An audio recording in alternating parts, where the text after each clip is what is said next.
ബിസ്മില്ലാഹി വൽഹംദുലില്ലാഹി വസ്സലാത്തു വസ്സലാമു അലാ അഷ്റഫിൽ മഖ്ലൂഖീൻ വഅലാ ആലിഹി വസഹ്ബിഹി അജ്മഈൻ. സ്നേഹം നിറഞ്ഞ വിശ്വാസ സുഹൃത്തുക്കളെ, അല്ലാഹു ഇതുപോലെ അവന്റെ സ്വർഗ്ഗലോകം ലഭിക്കുന്ന മുത്തഖീങ്ങളിൽ നമ്മെ ഉൾപ്പെടുത്തി അനുഗ്രഹിക്കട്ടെ. പരിശുദ്ധമാക്കപ്പെട്ട വെള്ളിയാഴ്ചയുടെ സുന്ദരമായ സുഹൃത്ത സൗന്ദര്യപൂർണമായ അന്തരീക്ഷത്തെ സൃഷ്ടിച്ച് നമ്മിലേക്ക് സമാധാനമാക്കി തന്ന നാഥനെ സ്തുതിക്കുകയെപ്പോഴും അൽഹംദുലില്ലാഹ് അല്ലാഹു സ്വീകരിക്കട്ടെ. പ്രിയപ്പെട്ടവരെ, വളരെ സമകാലികമായ ഒരു വിഷയത്തെ നമ്മുടെ നാടുകളിൽ നടക്കുന്ന ചില വിഷയങ്ങളെ സൂചിപ്പിക്കാൻ ആഗ്രഹിക്കുകയാണ്. വിഷയത്തിലേക്ക് കടക്കുന്നതിന് മുമ്പ് നമ്മളൊക്കെ ഹൃദയത്തോട് ചേർത്തു വെക്കേണ്ട വലിയ ഒരു വാക്ക് അല്ലെങ്കിൽ ഒരു സൂക്ഷ്മത അല്ലെങ്കിൽ ഒരു ജീവിത ശൈലി. പ്രിയപ്പെട്ടവരെ, നമ്മളെപ്പോഴും മനസ്സിലാക്കണം, ഇത് അല്ലാഹു അനുഗ്രഹിച്ചു തന്ന കേവലം ദുനിയാവിലെ ഒരു നൗകയിലൂടെ ജീവിക്കുന്ന, കേവലം ഒരു കരയിലേക്ക് അടുപ്പിക്കാൻ വേണ്ടി തുഴയുന്ന കേവലം ദുർബലമായ ഒരു ജീവിതമാണ്. ഈ ജീവിതത്തിൽ മുഅ്മിനിന്റെ വിശ്വാസത്തെ സംബന്ധിച്ചിടത്തോളം അവൻ സ്വർഗം കാക്ഷിക്കുക, സ്വർഗം ലഭിക്കുക എന്നതാണ് മർമ്മപ്രധാനമായ ലക്ഷ്യം. അപ്പൊ അവന്റെ ഹൃദയത്തിൽ എപ്പോഴും ചേർത്തു പിടിക്കേണ്ട ഒരു വാക്ക്, സൃഷ്ടിയേക്കാൾ സൃഷ്ടാവിനാണ് അവന്റെ എല്ലാ പ്രവർത്തനങ്ങളും ഉണ്ടാവേണ്ടത്. സൃഷ്ടിയെ ബോധ്യപ്പെടുത്തിയിട്ട് പ്രത്യേകിച്ച് ഒരു കാര്യമൊന്നുമില്ല. പക്ഷേ സൃഷ്ടാവിനെ ഒരാൾക്ക് ബോധ്യപ്പെടുത്താൻ കഴിഞ്ഞാൽ അതാണ് ലോകത്ത് ദുനിയാവിലെ അയാളുടെ ജീവിതത്തിന്റെ വിജയം എന്ന് പറയുന്നത്. ഞാൻ പറഞ്ഞു വരുന്നത്, പ്രിയപ്പെട്ടവര്, നമ്മുടെ നാടുകളിലൊക്കെ മരണങ്ങൾ നടക്കുന്നുണ്ട്. അല്ലാഹു ആഫിയത്തുള്ള ആയുസ്സ് എല്ലാവർക്കും നൽകി അനുഗ്രഹിക്കട്ടെ. പക്ഷേ എല്ലാ നാടുകളിലും ഏകദേശമൊക്കെ സമമായി നടക്കുന്ന ചില അന്തരീക്ഷങ്ങളുണ്ട്, ചില സ്വഭാവങ്ങളുണ്ട്. വളരെ ശ്രദ്ധിക്കേണ്ട സ്വഭാവം. എന്തുകൊണ്ടോ അറിയാതെ നമ്മൾ ചെയ്തു പോകുന്ന ചില പ്രവണതകൾ. ഉദാഹരണത്തിന്, ഞാൻ കഴിഞ്ഞ ആഴ്ചയിൽ സൂചിപ്പിച്ചതിന്റെ ഒരു ബാക്കി പറഞ്ഞു വെക്കുകയാണ്. കഴിഞ്ഞ ദിവസം ഒരു മനുഷ്യനോട് ഒരു മനുഷ്യനിക്കുള്ള കടപ്പാടുകൾ പല രീതിയിലാണ്. ഒരാൾ മരിച്ചു കഴിഞ്ഞാൽ അയാളോടുള്ള കടപ്പാട് നാലാണ്. ഒന്നാണ് അയാളെ മയ്യത്ത് നിസ്കരിക്കണം, കഫൻ ചെയ്യണം, മയ്യത്ത് കുളിപ്പിക്കണം, മറവ് ചെയ്യണം. ഇതാണ് ഒരു മുസ്ലിമിനെ സംബന്ധിച്ചിടത്തോളം അവരോടുള്ള ആകെയുള്ള നിർബന്ധിതമായ ഒരു കടപ്പാട്. പക്ഷെ നിർബന്ധിതമായ കടപ്പാടുകളിൽ ആരും സജീവമാവാതെ വെറും അനുവദനീയമായ കാര്യങ്ങൾ അല്ലെങ്കിൽ നിരുത്സാഹപ്പെടുത്തേണ്ട ചില കാര്യങ്ങളിൽ മാത്രം മനുഷ്യർ ഇടപഴകുന്നു എന്നതാണ് സങ്കടകരം. ഉദാഹരണത്തിന്, നമ്മുടെ നാടുകളിൽ ഒരുപാട് രോഗികളുണ്ട്. അല്ലാഹു ശിഫ നൽകട്ടെ. ഒരു രോഗിയെ ഒരു മനുഷ്യൻ പോയി സന്ദർശിക്കുന്നതിന്റെ പ്രതിഫലം മുഹമ്മദുൽ മുസ്തഫ സല്ലല്ലാഹു അലൈഹി വസല്ലം തങ്ങൾ പറഞ്ഞു, മരിക്കാൻ കിടക്കുന്ന സക്കറാത്തിന്റെ ഹാലിൽ അല്ലെങ്കിൽ അതിന് മുമ്പുള്ള അവന്റെ അസുഖത്തെ ഒരാൾ പോയി സന്ദർശിക്കുന്നത് കൊണ്ട് അവന് ലഭിക്കുന്ന ഗുണങ്ങൾ അനേകായിരമാണ്. ഒന്ന്, ഏത് അസുഖത്തെയാണോ അവൻ പോയി അല്ലെങ്കിൽ ഏത് രോഗിയാണോ അവൻ പോയി സന്ദർശിച്ച് അവർക്ക് വേണ്ടി ദുആ ചെയ്തു കൊടുക്കുന്നത്, ആ ദുആ ചെയ്യലോടെ അവർക്കും അസുഖങ്ങളിൽ ശിഫ കിട്ടുമെന്ന് റസൂലുള്ളാഹി സ്വല്ലല്ലാഹു അലൈഹി വസല്ലം തങ്ങൾ പഠിപ്പിക്കുന്നത്. സ്വന്തം അയൽവാസി അല്ലെങ്കിൽ നാട്ടിൽ നമ്മൾ അറിയുന്ന ഏതോ ഒരു രോഗിക്ക് ക്യാൻസർ ഉണ്ട്, അല്ലാഹു കാക്കട്ടെ, അല്ലെങ്കിൽ മറ്റു രീതിയിലുള്ള പ്രയാസങ്ങളുണ്ടെങ്കിൽ അവിടെ ഒരാൾ എത്തുകയും അയാൾക്ക് വേണ്ടി ഒരാൾ ദുആ ചെയ്യുകയും ചെയ്താൽ വലിയ പ്രതിഫലം ഈ മനുഷ്യൻ അല്ലാഹു കൊടുക്കുന്നുണ്ട്. വലിയ പ്രതിഫലം ഈ മനുഷ്യൻ അല്ലാഹു, അതിന് ദുആ പോലും ഉണ്ട്. പ്രത്യേകം അവിടെ പോയി ചെയ്യേണ്ട ദുആ പോലും ഹബീബായ റസൂലുള്ളാഹി ഞങ്ങളെ പഠിപ്പിച്ചിട്ടുണ്ട്. അവിടെ പോയി ഈ മനുഷ്യനെ പഠിച്ചവരെ നീ ശിഫ കൊടുക്കണേ എന്ന് പറഞ്ഞ് ദുആ ചെയ്യുകയും സമാധാനിപ്പിക്കുകയും ചെയ്ത വലിയ പ്രതിഫലമാണ്. ഞാൻ എന്തിനാണ് ഈ കാര്യം പറഞ്ഞതെന്നറിയുമോ? നമ്മൾ അതിനൊന്നും നിൽക്കാതെ ഒരു രോഗിയാണെന്നറിഞ്ഞ രോഗിയെ പോയി സന്ദർശിക്കുന്നതിനപ്പുറം നമ്മൾ സാധാരണ ചെയ്യുന്ന കാര്യം, ആ രോഗി മരണപ്പെട്ടാൽ ആ മരണപ്പെട്ട ജനാസയെ മയ്യത്തിനെ കാണുക എന്നതാണ് നമ്മൾ വലിയ ദൗത്യമായി ഏറ്റെടുക്കുന്നത്. ഞാൻ അതിനെ നിരുത്സാഹപ്പെടുത്തി സംസാരിക്കുന്നതിൽ ഒരു പ്രവണതയാണ്, കുറ്റപ്പെടുത്തുന്നില്ല. പക്ഷേ അവിടെ മനസ്സിലാക്കുന്ന ഒരു കാര്യമുണ്ട്. ഞാനല്ല ആരൊക്കെ ഒരു ജനാസയുടെ മുഖം പോയി കണ്ടു കഴിഞ്ഞാലും ഞാൻ വളരെ ഉത്തരവാദിത്വ ബോധത്തോടുകൂടെ നിങ്ങളോട് പറയുന്നു, അതിന് പ്രത്യേകിച്ച് പ്രതിഫലമൊന്നുമില്ല. ഒരു മയ്യത്തിന്റെ ജനാസ കാണുന്നതിന് ഇസ്ലാമിൽ ഒരു പ്രതിഫലവും കൊടുത്തിട്ടില്ല. പക്ഷെ അതേസമയം ആ മയ്യത്തിനെ കാണാൻ പോകുന്നതിന് പകരം ആ മയ്യത്തിന് വേണ്ടി അവിടെ പോയി യാസീൻ ഓതി ദുആ ചെയ്താൽ അഹ്ലുസുന്നത വൽ ജമാഅയുടെ അഭിപ്രായപ്രകാരം വലിയ പ്രതിഫലമാണ്. മയ്യത്ത് കാണുന്നവർ മരിച്ചു കഴിഞ്ഞാൽ നമ്മുടെ ഒരു പ്രവണത മയ്യത്ത് കാണുന്നതിനെ കൂടുതൽ പ്രോത്സാഹിപ്പിക്കുകയും, എന്നാൽ മയ്യത്ത് നിസ്കാരത്തിനാണില്ല. മയ്യത്ത് കുളിപ്പിക്കാൻ അപ്പുറത്തെ അങ്ങാടിയിൽ നിന്നോ മഹലിൽ നിന്നോ ആളെ കൊണ്ടുവരണം. അല്ലെങ്കിൽ മയ്യത്ത് നിസ്കരിക്കാൻ അല്ലെങ്കിൽ മയ്യത്ത് കഫം ചെയ്യാൻ അറിയുന്ന ആളുകൾ നാടുകളിലില്ല. മയ്യത്ത് കബറടക്കുന്ന സ്ഥലങ്ങളിലേക്ക് അവർ തിരിഞ്ഞു നോക്കില്ല. ഏതാണോ അല്ലാഹുവിന്റെ റസൂലും വേണമെന്ന് പഠിപ്പിച്ചത് അതിനെ നിരുത്സാഹപ്പെടുത്തുകയും അതിൽ മനുഷ്യന്റെ സമയം കണ്ടെത്തുകയും, എന്നാൽ മരണപ്പെട്ട പിതാവിന്റെ മകൻ ഞാൻ അവിടെ എത്തിയിട്ടുണ്ടെന്ന ബോധ്യപ്പെടുത്തലിന് വേണ്ടി ജനാസയെ പോയി കാണുന്ന ആ ജനാസക്കോ ഈ മനുഷ്യനോ ഒരു ഉപകാരവും ഇല്ലാത്ത കാര്യം മാത്രം ചെയ്തുകൊണ്ട് മാറി നിൽക്കുന്ന ഒരു പ്രവണത. ഞാൻ പറഞ്ഞത് പോകണ്ട കാണണ്ട എന്നൊന്നുമല്ല. പക്ഷെ അതിന്റെ ഒരു യാഥാർത്ഥ്യം ഇസ്ലാമിലുള്ള ഒരു സത്യാവസ്ഥ എങ്ങനെയാണ്? ആ രോഗി കിടക്കുമ്പോ അസുഖമായി കിടക്കുകയാണെങ്കിൽ അവിടെ പോയി സന്ദർശിക്കുന്ന ഒരു പ്രതിഫലം, ആ രോഗിക്ക് പ്രതിഫലം. മയ്യത്ത് അയാൾ ജനാസയായി കഴിഞ്ഞാൽ മയ്യത്തായി കഴിഞ്ഞാൽ അവർക്ക് വേണ്ടി കുളിപ്പിക്കുന്നവിടെ അല്ലെങ്കിൽ കഫൻ ചെയ്യുന്നവിടെ ഖുർആൻ ഓതുന്നവിടെ ആ മയ്യത്തിനെ ആ ജനാസയെ നടന്നു കൊണ്ടുവരുമ്പോ മയ്യത്തിനെ അനുഗമിക്കുന്നവിടെ തഹ്ലീൽ ചെല്ലുന്നവിടെ കൊണ്ടുവന്ന് വെച്ച മയ്യത്തിന് വേണ്ടി നിസ്കരിക്കാൻ സമയം കണ്ടെത്തുന്നവിടെ നിസ്കാരം കഴിഞ്ഞ് മയ്യത്തെ കബറടക്കാൻ കൊണ്ടുപോകുമ്പോ ആ ചടങ്ങിൽ പങ്കെടുക്കുന്നതിൽ ഒക്കെയും ഒരു മനുഷ്യനെ ഒരു മുസ്ലിമിന് പുണ്യമുണ്ടെന്ന് പഠിപ്പിക്കുന്ന മതമാണ് ഇസ്ലാം. പക്ഷേ ആ പ്രവണതയിൽ നിന്ന് നമ്മൾ മാറുകയാണ്. നിങ്ങൾ ആലോചിച്ച് നോക്കൂ. അത് മാത്രമല്ല, ഒരാൾ മരണപ്പെട്ടതിന് ശേഷം പ്രതിഫലമുണ്ട്. ഒരാളെ മയ്യത്ത് കാണുക എന്ന് കഴിഞ്ഞാൽ പിന്നെ അവന്റെ ഒരു മയ്യത്തിനോടുള്ള ഉത്തരവാദിത്തം കഴിഞ്ഞുക. ഇതൊരു ഉത്തരവാദിത്തം പോയിട്ട് ഇവന്റെ ഒരു നിലക്കും ഇസ്ലാം ഇവിടെ കൽപ്പിക്കുന്ന പോലുമില്ല. ഇസ്ലാം ഏതെങ്കിലും രീതിയിൽ കൽപ്പിക്കട്ടെ ഇത് ചെയ്യണമെന്ന് ഒരെവിടെയും പറഞ്ഞിട്ടില്ല. എന്ന് മാത്രമല്ല, ഒരാൾ മരിച്ചു കഴിഞ്ഞാൽ ആ മനുഷ്യന്റെ മയ്യത്തിന് മറവ് ചെയ്യൽ വളരെ പെട്ടെന്നും വേഗതയിലുമാക്കണമെന്ന് പഠിപ്പിച്ച ഇസ്ലാമാ. കാത്തു നിൽക്കാൻ പോലും ഇസ്ലാം പഠിപ്പിക്കുന്നില്ലല്ലോ. ഏതെങ്കിലും ഒരു സമയത്ത് ഒരാളെ കാത്തു നിൽക്കാൻ പഠിപ്പിക്കുന്നുണ്ടോ? ഇല്ല. പക്ഷെ അതൊക്കെ നമുക്ക് കൂട്ടി വായിക്കണം. അതൊക്കെ ചെയ്യട്ടെ. കാരണം അതൊന്നും ഒരു ഹറാമായ കാര്യമില്ലല്ലോ. ഒരു മയ്യത്ത് കാണൽ ഹറാമാണോ? അല്ല, ഹറാമൊന്നുമല്ല, ജായിസായ കാര്യമാണ്. പക്ഷെ ആ ജായിസായ കാര്യം നമ്മൾ ചെയ്യുമ്പോ അതിന്റെ കൂടെയുള്ള മറ്റുള്ള കാര്യങ്ങൾ ചെയ്യണം. അല്ലെങ്കിൽ ആ ജായിസായ കാര്യം മുഴുവൻ വീട്ടിലെ കുടുംബക്കാരെ ബോധ്യപ്പെടുത്തൽ മാത്രമാണ്. അല്ലാഹു റബ്ബുൽ ഇസ്സത്ത് കാക്കട്ടെ. അല്ലാഹു റബ്ബുൽ ഇസ്സത്ത് കാക്കട്ടെ. സാന്ദർഭികമായി സൂചിപ്പിക്കുകയാണ് ഇവിടെയുള്ള ആളുകളോട്, ഇനി നമ്മുടെ മയ്യത്ത് മറമാടുമ്പോൾ നമ്മുടെ ഇവിടെയുള്ള ഒരു സാഹചര്യം വലിയ പ്രയാസകരമാണ്. മറമാടുമ്പോ അവിടെ പിന്നെ ചായ കൊടുക്കുന്നു, ഒരു കൂട്ടർ അവിടെ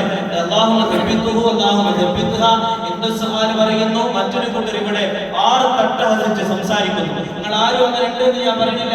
ആരെങ്കിലും ഉണ്ടെങ്കിൽ അതിൽ നിന്ന് മാറി നിൽക്കണം. അങ്ങനെ ഉണ്ടാകുമ്പോ അതിനെ നല്ല നിലക്ക് ഇടപെട്ട് ആ കാര്യം കൈകാര്യം ചെയ്യണം. അത് പാടില്ല. ചായ കൊടുക്കുന്ന ഒരു ജായിസായ കാര്യമാണ്. പക്ഷെ ഖുർആൻ ഓതുമ്പോൾ സംസാരിക്കുന്നതും ദുആ ചെയ്യുമ്പോൾ സംസാരിക്കുന്നതും അനാദരവാണ്. അതുകൊണ്ട് ആ കാര്യം കൂടി ഞാൻ ചേർത്ത് വായിക്കാൻ സൂചിപ്പിച്ചു എന്ന് നിങ്ങൾ ആലോചിച്ച് നോക്കൂ. ഒരാൾ മരിച്ചു കഴിഞ്ഞാൽ അയാളെ മറമാടി കഴിഞ്ഞാൽ അയൽപക്കക്കാർക്ക് വലിയൊരു ഉത്തരവാദിത്വമുണ്ട്. തന്റെ കുടുംബക്കാർക്ക് അല്ലെങ്കിൽ തന്റെ അയൽവാസികൾക്ക് വലിയൊരു ഉത്തരവാദിത്വമുണ്ട്. അല്ലാഹു റസൂൽ സല്ലല്ലാഹു അലൈഹി വസല്ലം തങ്ങൾ പറയുന്നു, യുൻദബു തഅസിയത്തു അഖാലിബിൽ മയ്യിത് തലാതത അയ്യാം.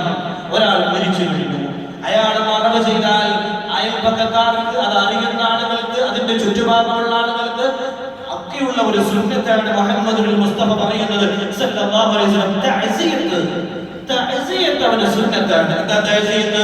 അഖാരിബുൽ മയ്യിത്തി, ഈ മയ്യത്തിന്റെ അഖാരിബുകളെ എന്ന് പറഞ്ഞാൽ ഈ മയ്യത്തുമായി അടുപ്പമുള്ള മക്കളാവാം, ഭാര്യയാവാം, കുടുംബമാവാം, അവരെ പോയിട്ട് 3 ദിവസം പോയിട്ട് അവരെ സമാധാനിപ്പിക്കുക. 3 ദിവസം അവരെ പോയി സമാധാനിപ്പിക്കലും അവരെ വിശേഷങ്ങൾ അന്വേഷിക്കലും അവരോട് അവരുടെ കാര്യങ്ങളെ കുറിച്ച് ചോദിക്കലും ഒക്കെ പറയുന്നത് ഒരാൾക്ക് സുന്നത്താണ്. അത് സുന്നത്ത്. ഒരാൾ മരിച്ച മയ്യത്തിനെ കാണലല്ല, അത് എങ്ങനെ പറയുന്നില്ല. പക്ഷെ ആ മരിച്ച മയ്യത്തിന്റെ വീട്ടിൽ 3 ദിവസത്തോളം ഒരാൾ പോകുകയും വിശേഷം അന്വേഷിക്കുകയും അവന്റെ കുശലാന്വേഷണങ്ങൾ നടത്തുകയും ചെയ്താൽ ആ മനുഷ്യന് സുന്നത്തിന്റെ കൂലി ലഭിക്കുമെന്ന് ഹബീബായ റസൂലുള്ളാഹി സ്വല്ലല്ലാഹു അലൈഹി വസല്ലം. من عز مصابا فله مثل أجره والتعزية الأمر بالصبر والنهي عن الجزع ودعاء ميت المغفرة. إسلام പഠിപ്പിച്ചതാണ്. من عز مصابا فله مثل أجره. തന്റെ അയൽവാസിക്ക് ഒരു മുസീബത്ത് എത്തിയാൽ, അതായത് അവിടെ ഒരു മരണം നടന്നാൽ ആ മരിച്ച വീട്ടിൽ പോയിട്ട് ആ മനുഷ്യൻ ചെയ്യുന്ന എന്താ തഅസിയത്ത് എന്ന് പറഞ്ഞാൽ അവരോട് പോയിട്ട് 3 ദിവസത്തിന്റെ ഉള്ളിൽ ആ കുടുംബത്തിലുള്ള മകനോട് പോയിട്ട് പറയണം, ക്ഷമിക്കണം. സബർ കൊണ്ട് കൽപ്പിക്കുക, നീ ക്ഷമിക്കും മോനെ. അതിനൊക്കെ ഒരു അല്ലാഹു ഉപ്പ പോയാൽ, ഉമ്മ പോയാൽ, അല്ലെങ്കിൽ അനിയൻ പോയാൽ, ജ്യേഷ്ഠൻ പോയാൽ അതിനൊരു പരിഹാരം ഉണ്ടാവും മോനെ, അല്ലെങ്കിൽ പരിഹാരം ഉണ്ടാവും, വിഷമിക്കണ്ട എന്ന് സബർ കൊണ്ട് നിങ്ങൾ കൽപ്പിക്കണമെന്ന്. അവർ കാട്ടുന്ന പൊറുതികൾ, അവർ കാട്ടുന്ന പൊറുതികൾ ഉണ്ടാവും. വലിയ പ്രശ്നങ്ങൾ, പ്രയാസങ്ങൾ, പ്രതിസന്ധികൾ, കരയല്, മറ്റുള്ള ഒച്ചപ്പാടുകൾ, അല്ലെങ്കിൽ അവരെ വിഷമം പറയും, അതിനെ തൊട്ട് അവരോട് നദി ചെയ്യാൻ പറയണം. അതൊന്നും ചെയ്യരുത്, അതൊന്നും മയ്യത്തിന് ഗുണകരമായ കാര്യമല്ല, അതിൽ നിന്നൊക്കെ മക്കളെ നിങ്ങൾ മാറി നിൽക്കണം, ഇന്ന കാര്യം ചെയ്യണം എന്ന് പറഞ്ഞാൽ അതിന് കൂലിയുണ്ടെന്ന് ഹബീബായ റസൂലുള്ളാഹി. എന്ന് മാത്രമല്ല, ഇതൊരു വീട്ടിൽ മരിച്ച വീട്ടിൽ വന്ന് നമ്മളോട് പറയുമ്പോ, എന്നോടോ നിങ്ങളോടോ പറയുമ്പോ നമ്മൾ തിരിച്ച് അവരോട് പറയണമെന്ന ജസാകല്ലാഹു ഖൈറ തഖബ്ബലല്ലാഹു മിൻക. ഇതിനൊക്കെ പ്രതിഫലമാണ്. അതുകൊണ്ടാണ് 3ഉം 7ഉം 40ഉം ഒക്കെ. എന്താ 40ന്റെ അടിസ്ഥാനം? എന്താ 40 വീട്ടിലൊരു കുടുംബത്തിൽ 40 കഴിക്കണമെങ്കിൽ 40 കഴിക്കുന്നതിന്റെ അടിസ്ഥാനം എന്താ? ഒരു അമ്രുള്ള കാര്യമൊന്നല്ല. 40 തന്നെ കഴിക്കണം എന്നൊന്നുമില്ല. ഒരു 40 ഒരാൾക്ക് കഴിയില്ല, 42 കഴിച്ചു, ഇസ്ലാം പറയും അത് തെറ്റാണെന്നൊന്നും പറയില്ല. ഒരാൾക്ക് മുഹറം 9 മരിച്ച് അടുത്ത മുഹറം 9 അയാൾ ആണ്ട് നടത്തണം, അതില്ല, പറ്റില്ല, അസൗകര്യമുണ്ട്. മുഹറം 20 അതിന് പ്രത്യേകിച്ച് പ്രശ്നങ്ങളൊന്നുമില്ല. പക്ഷെ എന്താണ് അങ്ങനെ ഒരു കണക്കുകൾക്ക് വരാൻ കാരണം? എന്താ അതൊരു നിർബന്ധമായിട്ടൊരു കണക്ക് പറയാനുള്ള കാരണം? അതാണ് റസൂൽ പറയുന്നു, അന്നൽ അർള തബികി അല സ്വാലിഹി 40 യൗമ. അല്ലാഹു തൗഫീഖ് ചെയ്യട്ടെ. അന്നൽ അർള തബികി അല സ്വാലിഹി 40 യൗമ. ഇതുകൊണ്ടാവും 40 എന്നൊരു കണക്ക് അങ്ങനെ പറയാൻ കാരണം. ചില ഭാഗങ്ങളിലൊക്കെ സ്ത്രീകൾ മരിച്ചാൽ 39, ആണുങ്ങൾ മരിച്ചാൽ 40 ഒക്കെ കണക്കാക്കുന്നുണ്ട്. ഏതായാലും അന്നൽ അർള, തീർച്ചയായിട്ടും ഭൂമി, തബികി, ആ ഭൂമി കരയുന്നതാണ്, അല സ്വാലിഹി, ഒരു സാലിഹായ മനുഷ്യൻ മരിച്ചു കഴിഞ്ഞാൽ 40 യൗമ. 40 യൗമ ഇത് ഹദീസാണ്. 40 യൗമ, 40 ദിവസം ഒരു ഭൂമി ആ മയ്യത്ത്, ആ സാലിഹായ മയ്യത്തിന്റെ പേരിൽ ദുഃഖിച്ച് കരയുന്നതാണ്. അതുകൊണ്ടാണ് 40 വരെ ഒരു മനുഷ്യന്, 3 വരെയാണ് ദുഃഖിക്കാവുമെങ്കിലും 40 വരെ ഒരു മനുഷ്യൻ ദുഃഖിച്ചാൽ അതിന് ഹറാമില്ല എന്ന് പോലും നമുക്ക് കാണാൻ കഴിയുന്നതാണ്. അതുകൊണ്ട് നമ്മൾ മനസ്സിലാക്കേണ്ട, ഞാൻ ഈ പറഞ്ഞ കാര്യങ്ങളൊക്കെ നിങ്ങളോട് പറയുന്നതിന്റെ കാരണം നിങ്ങൾ മനസ്സിലാക്കണം. നമ്മുടെ നാട് ഒരു മഹല്ല് എന്ന സംവിധാനം അല്ലാഹു നമ്മുടെ മുസ്ലിം കേരളത്തിന് ദാനമായി, ഔദാര്യമായി തന്ന ഒരു സംവിധാനമാണ്. മറ്റുള്ള ഇതര സ്റ്റേറ്റുകളിൽ നിങ്ങൾ പോയി നോക്ക്, ഇതര രാജ്യങ്ങളിൽ നിങ്ങൾ പോയി നോക്ക്, മഹല്ല് എന്ന സംവിധാനങ്ങൾക്ക് പരിധിയുണ്ട്. ഇങ്ങനെ ഒരു മഹല്ല് കെട്ടുറപ്പൊന്നും പൊതുവെ നമുക്കതിന്റെ വിലയും അതിന്റെ ഗഡ്സും അതിന്റെ സെറ്റപ്പും ആ സിസ്റ്റമാറ്റിക് ഒക്കെ കൃത്യമായിട്ട് ബോധ്യപ്പെടണമെങ്കിൽ ഔട്ട് ഓഫ് സ്റ്റേറ്റുകളിൽ പോകണം. ഇന്ത്യയുടെ പുറത്തുള്ള രാജ്യങ്ങളിൽ പോയി അന്വേഷിക്കുക.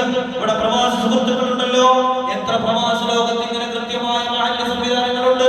അതുകൊണ്ട് ഒരു മഹല്ലിന്റെ സംവിധാനങ്ങൾ ഉണ്ടാകുമ്പോ അവിടെ ഒരു പള്ളിയും ഒരു പള്ളിക്കാടും പള്ളിപ്പറമ്പും ഒരു മയ്യത്ത് നിസ്കരിക്കാൻ പള്ളിയിലുള്ള അവകാശവും അതിൽ പോയി ചെയ്യാനുള്ള നമുക്കുള്ള എല്ലാവിധ സൗകര്യങ്ങളും ഒക്കെ ഉണ്ടാക്കി തരുമ്പോ അത് പ്രത്യേകമായിട്ട് ഉപയോഗപ്പെടുത്തണം.